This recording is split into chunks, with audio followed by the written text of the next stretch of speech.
So hello and welcome to this demo of the Behringer Model D and specifically its oscillator bank.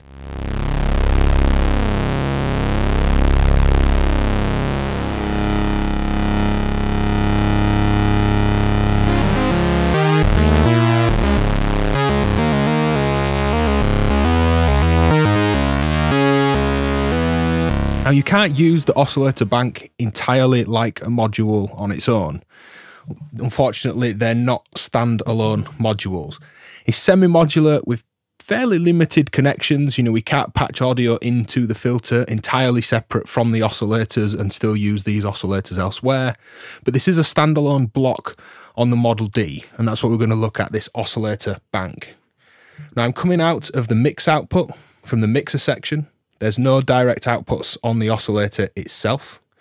And I'm coming out into a Mordax data so you can see the waveforms. So let's check out the waveforms, how they sound, the differences between the three oscillators, and then some control and some modulation of those as well. So first I have to turn on oscillator 1 in the mixer section and turn up its volume. We have your rich and raspy saw wave. Now the graphic tells us this is actually a ramp where the signal comes up, then falls straight down, but it's actually a saw where it goes up and falls down. A falling saw, as you sometimes hear, or a falling ramp as opposed to a ramp up that rises. Not much of an issue, but it's inverted against the panel graphic. Now the scaling on the Mordax data is showing us around 2 volts of information per block on this grid on the screen.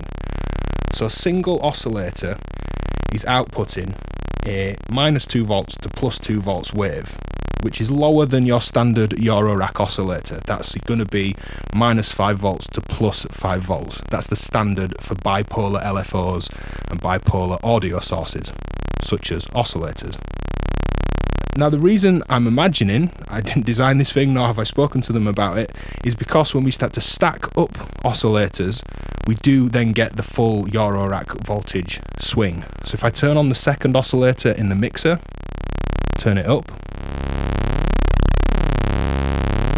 as well as beating in unison, you can see this is now spanning a wider range on the data's screen. And if I turn on the third oscillator and turn that up, we're up to full Euro rack range.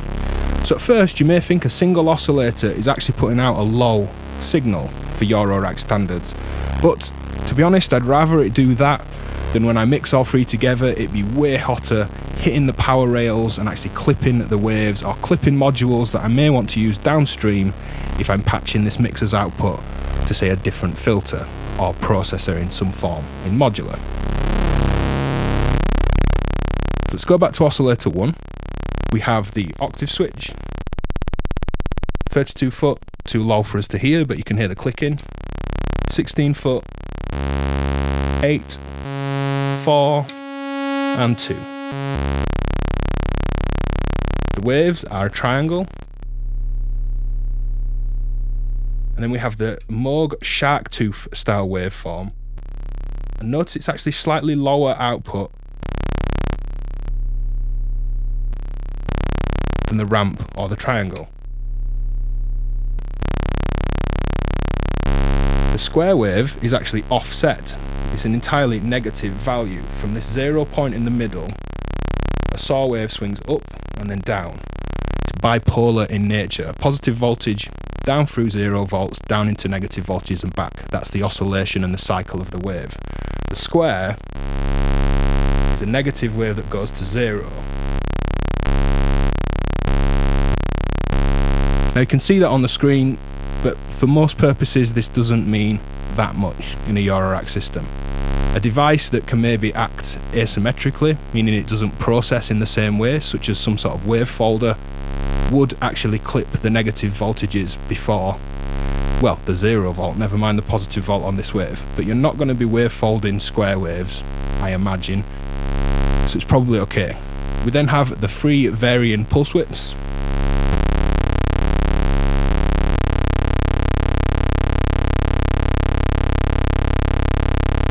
I just change the view on the data scope,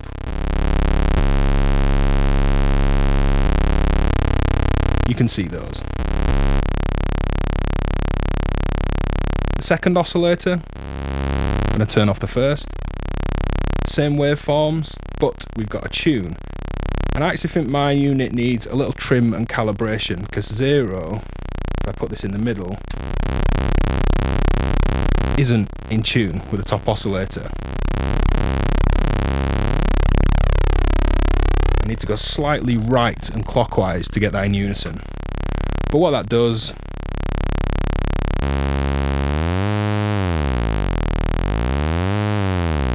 is offer a tuning offset against the first wave.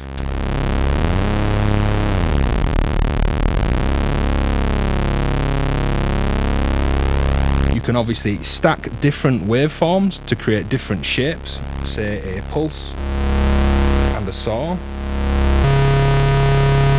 You can do this at different octaves. You can see that wave changing and the harmonic content changing on the analyzer while I do that.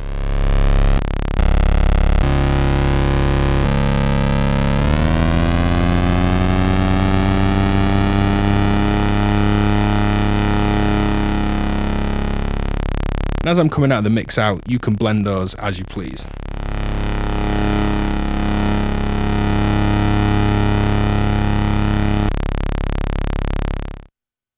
The third oscillator is slightly different. It sounds the same,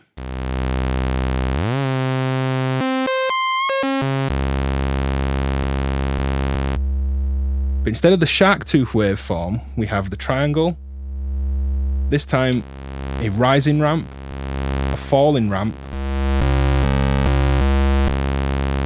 and the 3 different pulse widths of square waves. Now the reason for the falling and the rising ramp is because this can be an LFO source for the other oscillators. So if we listen to the first oscillator, let's set that to be a triangle, and I set my modulation source, and we'll look at modulation in depth later, but let's just check out these different waveforms on the oscillator bank.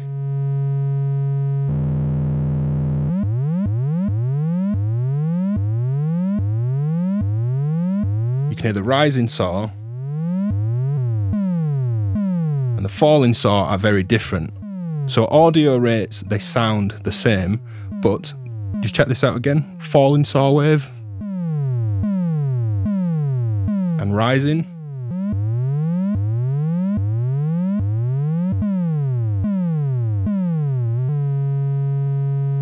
That's the advantage of those different waves on the third oscillator. So as well as the MIDI and USB MIDI interface, we have a volt per octave input. Let's plug that in.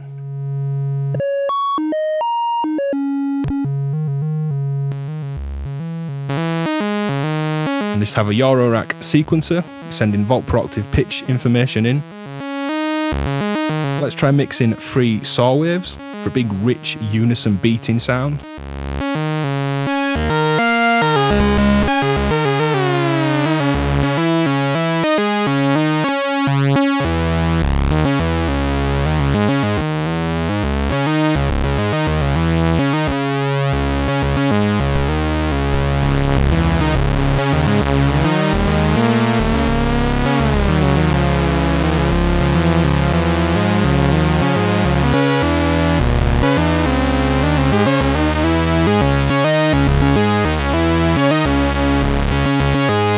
Notice that the third oscillator, like the second, just needs to be slightly offset from that 0 middle position to be in tune.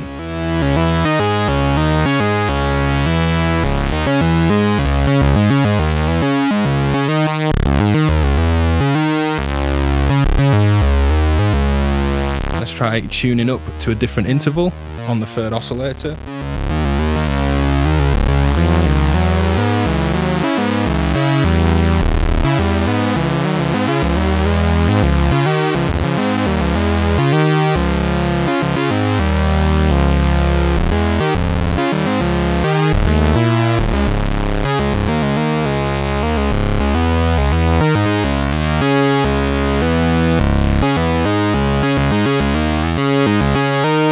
big rich sound from the three oscillators themselves. Let's try different waves, say the squares.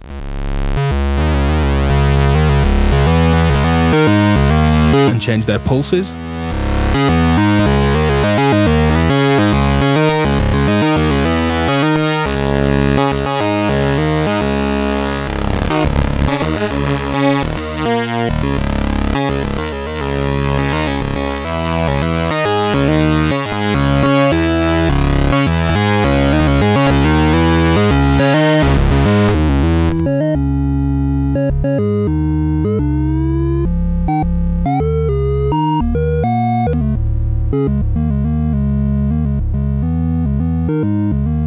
So in this section we also get a mod source input and a CV input for the LFO. Now we'll look at the LFO and the modulation in another video, but let's just go to one oscillator,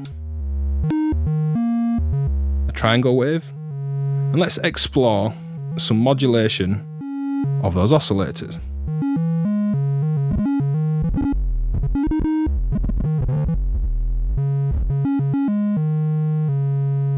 Now this mod source input does still route through this controller and mod section.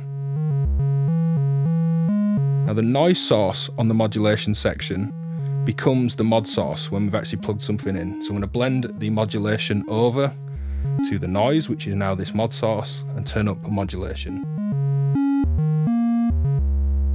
Turn on the oscillator modulation.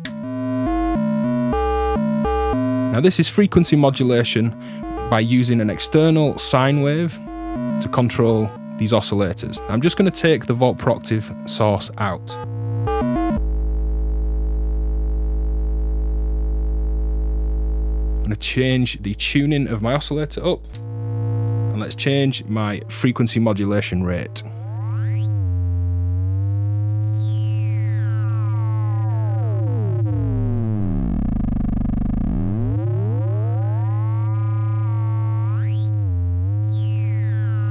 Now it's not a huge depth of modulation.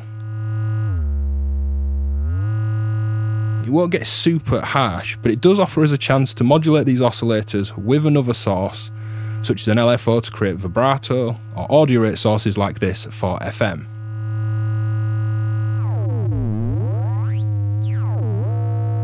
Let's get our sequence going again. And I'm also going to split the pitch sequence that's coming into here into my mod source as well, so they both track together.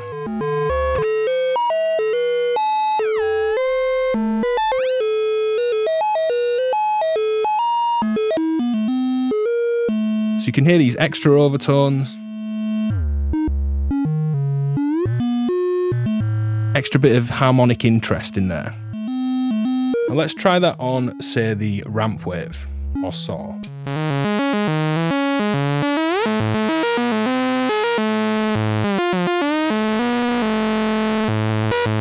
Bit more grit, instability.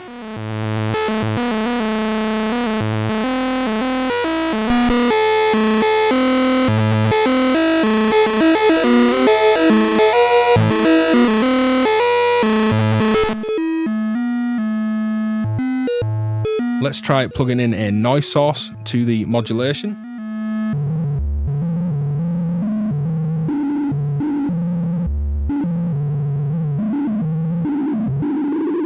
Again, even more instability.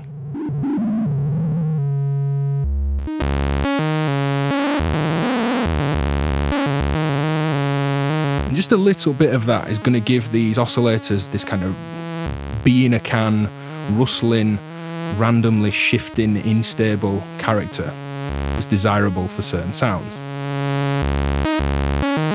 So that's how these oscillators sound. Octave switching, waveforms that are available, very basic look at mixing them, as I have to come out of the mix output. We don't get individual outs like 3 separate oscillator modules, and a little bit on modulation.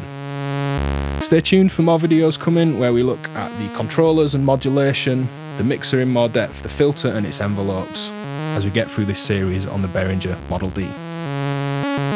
Hit like and subscribe, be sure to comment and leave any questions. Go Go support me on Patreon if you'd like extra contents. There are exclusives and bonuses for those guys. Cheers for watching.